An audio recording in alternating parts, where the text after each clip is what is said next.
কাইলৈ অসমলৈ আহিব প্ৰধানমন্ত্ৰী নৰেন্দ্ৰ মোদী।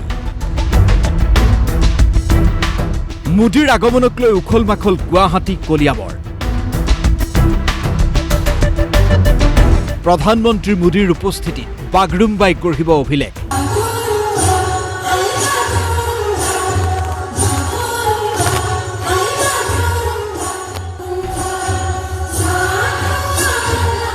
এক বিৰল ঐতিহাসিক ক্ষণৰ সাক্ষী হ'ব বিশ্ববাসী। বড়ো জনগোষ্ঠীৰ বাগৰুম্বা নৃত্যই অভিলেখ গঢ়িব প্ৰধানমন্ত্ৰীৰ উপস্থিতিত। তাৰ পূৰ্ণ প্ৰস্তুতি চলিছে এতিয়া সৰুসজাই।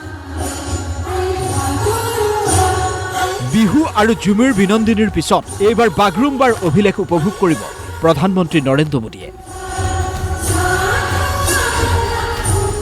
সন্ধিয়া 5:20 বৰজাৰ বিমানবন্দৰত অৱতৰণ কৰিব মোদীৰ বিমানে। সন্ধিয়া 6 বজাত সৰুসজাইত প্ৰধানমন্ত্ৰীৰ অনুষ্ঠান। সৰুসজাইৰ পৰা কইনাধৰালৈ যাব প্ৰধানমন্ত্ৰী। কইনাধৰাৰ ৰাজ্যিক অতিথিশালাত নিশা কটাব প্ৰধানমন্ত্ৰীয়ে। দেওবাৰে পুৱা 9:30 বজাত খানাপাৰাৰ হেলিপেডৰ পৰা কলিয়াবৰলৈ যাব প্ৰধানমন্ত্ৰী নৰেন্দ্ৰ মোদী। পুৱা 11 বজাত কলিয়াবৰৰ মৌচন্দা পথাৰত প্ৰধানমন্ত্ৰী মোদীৰ বিশাল সভা। মোদীয়ে শিলান্যাস কৰিব 7,000 কোটি টকা ব্যয় সাপেক্ষে নিৰ্মাণ হ'বলগীয়া কাজিৰঙাৰ এলিভেটেড কৰিডৰৰ। 40 বছৰৰ পিছত কলিয়াবৰলৈ আহিব দেশৰ প্ৰধানমন্ত্ৰী। প্ৰধানমন্ত্ৰীক আদৰিবলৈ খদমদম পৰিৱেশ কলিয়াবৰৰ মৌচন্দা পথাৰত। দিনে নিশাই সভাৰ প্ৰস্তুতিৰ বুজ লৈছে ইজনৰ পিছত সিজন মন্ত্ৰীয়ে। মন্ত্ৰী কেশৱ মহন্ত, মন্ত্ৰী পীযুষ হাজৰিকাৰ পৰা আৰম্ভ কৰি দিলীপ শইকীয়ালৈ সকলোৱে মৌচন্দ্ৰা পথাৰ তদাৰক কৰিছে। 1.5 লক্ষ লোকৰ উপস্থিতিত প্ৰধানমন্ত্ৰীয়ে আধাৰশিলা স্থাপন কৰিব কাজিৰঙাৰ এলিভেটেড কৰিডৰৰ। এই ঐতিহ্যমণ্ডিত কলিয়াবৰলৈ 40 বছৰৰ পিছত এজন দেশৰ প্ৰধানমন্ত্ৰী আহিছে। 1985 চনত আমাৰ কলিয়াবৰুৱা দলং উদ্বোধন কৰিবলৈ দেশৰ প্ৰধানমন্ত্ৰী তেতিয়া ৰাজীৱ গান্ধী ডাঙৰীয়া আহিছিল। তাৰ পিছত 40 বছৰৰ পিছত দেশৰ আটাইতকৈ জনপ্ৰিয়, আটাইতকৈ শক্তিশালী, যাক আমি বিশ্বগুৰু বুলি কওঁ, সেইগৰাকী প্ৰধানমন্ত্ৰী নৰেন্দ্ৰ মোদী আহিব। আমি কলিয়াবৰীয়া ৰাইজ যথেষ্ট উৎফুল্লিত আৰু প্ৰায় 1000 অধিক শিল্পীয়ে, সকলো জাতি জনগোষ্ঠীৰ ধৰ্মাৱলম্বীৰ শিল্পীৰে গঠিত 1000 শিল্পীয়ে, 1000 শিল্পীয়ে তেখেতসকলক আদৰণি জনাব।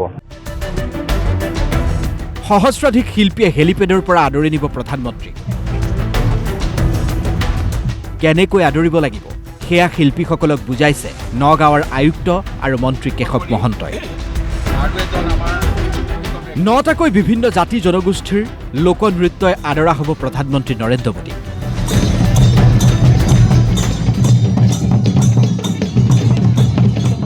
কলিয়াবৰৰ ভূমিত প্ৰধানমন্ত্ৰীৰ যি ভ্ৰমণ, মাননীয় প্ৰধানমন্ত্ৰীৰ ভ্ৰমণে কলিয়াবৰৰ আজিৰ যিটো ৰূপ সেইটোৰ যথেষ্ট পৰিৱৰ্তন হ'ব।